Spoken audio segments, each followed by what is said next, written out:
vingtaine de candidats, regard plongé dans un exercice de dissertation de 4 heures. C'est ainsi que démarre ce jeudi 20 novembre 2025 au Bénin la 7e édition de la Journée internationale des professeurs de français.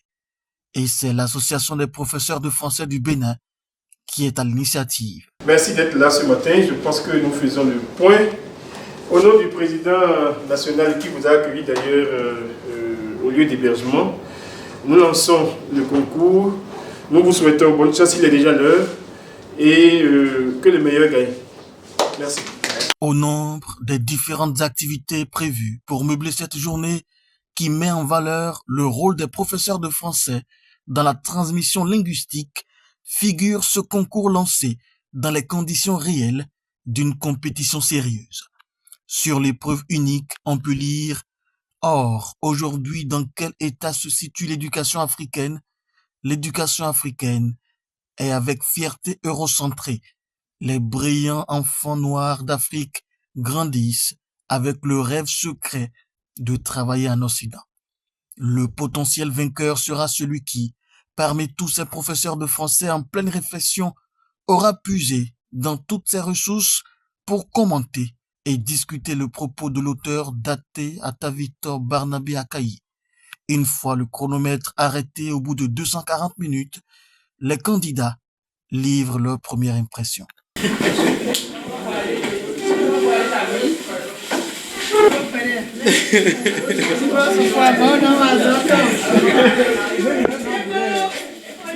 Mes impressions, elles sont bonnes.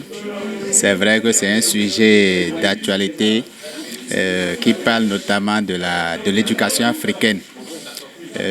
Cette éducation qui, selon l'auteur daté à Tabita Barnabé Akayi, est hérocentrée. Alors la consigne invite le candidat à justifier et à illustrer cette affirmation et puis à la discuter.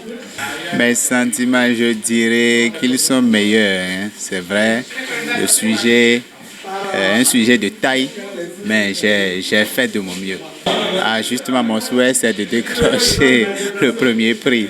Oui, c'est toujours bien de ressentir ce que nos apprenants aussi ressentent lorsque nous leur proposons des sujets en devoir, évaluation ou autre. Je peux dire que le sujet auquel nous avons soumis ce matin, c'est vraiment un sujet très délicat. Dans son ensemble, c'est accessible, mais les composantes de ce sujet sont vraiment délicates à cerner. Mais ça nous permet donc de nous recentrer sur nos pratiques de classe et sur notre manière de nous cultiver en général.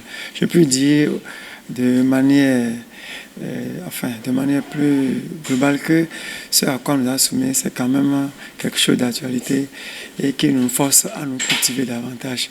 L'autre aspect du sujet que j'ai aimé, c'est que c'est beaucoup plus rester sur nos réalités africaines. C'est ce qui est demandé aujourd'hui, car toujours les autres, ce n'est pas bien. En attendant le verdict, c'est un atelier d'écriture créative qui rassemble les membres de l'association à l'Institut français du Bénin.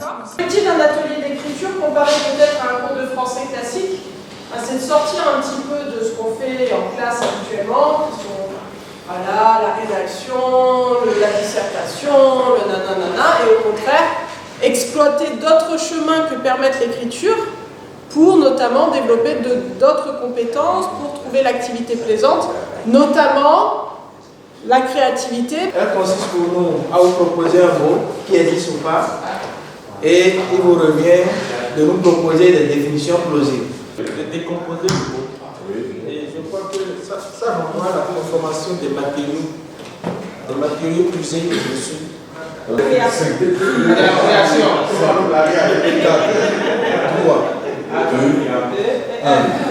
On prend deux réponses ici aussi. Ensemble. Jean-Marc Banal, là, c'est français. Et c'est une activité que nous avons suivie pendant 3 heures d'horloge. Et au terme de cette activité, je retiens que les apprenants peuvent sortir de l'ordinaire, de ce que nous faisons chaque jour. Et tout ce qu'on leur enseigne ils peuvent s'en servir pour créer un monde imaginaire, pour exprimer leurs émotions, pour laisser éclore leur imagination. Alors j'avoue que c'est une belle opportunité. Ça a permis aux participants de comprendre ce qu'on n'entend pas atelier d'écriture. Et puis après, Madame Laurent a eu le plaisir de nous faire découvrir des procédés par lesquels nous pourrions parvenir à écrire des textes originaux, des textes qui sont, qui sont pourvus de littéralité évidente. Donc j'ai particulièrement aimé cet atelier d'écriture. Ça nous a édifié, ça nous a fortifié et ça nous a donné les âmes qu'il faut pour quand même, d'une manière ou d'une autre, dans nos classes respectives, permettre à nos apprenants d'écrire. Et vous n'êtes pas sans savoir que l'écriture, les productions écrites de nos élèves, de nos apprenants, souffrent assez d'incohérences. Donc pour régler ce problème, je crois que cet atelier d'écriture est la bienvenue. Jeu du cadavre exquis, jeu du dictionnaire ou encore jeu de boule de neige sont les quelques exercices à la fois pédagogiques et ludiques qui ont formé la charpente de cet atelier.